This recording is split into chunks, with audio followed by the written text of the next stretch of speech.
Totalitarian religious transformation, various proselytizing methods are used. Two of these are demagogy and pedagogy, the former being the spreading of state propaganda through art, literature, music, plays, and festivals, and the latter being the ideological indoctrination of the youth via compulsory schooling. The strategy of terror and love is another technique used to proselytize the masses into the totalitarian religion.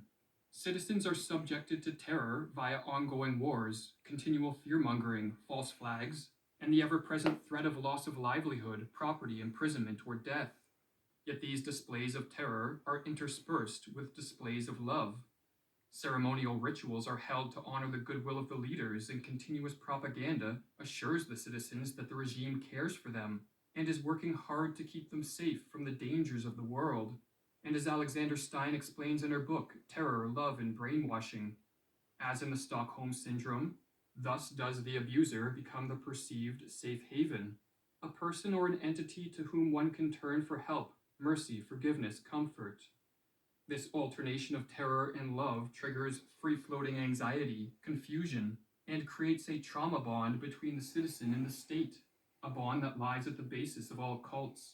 Stein explains further.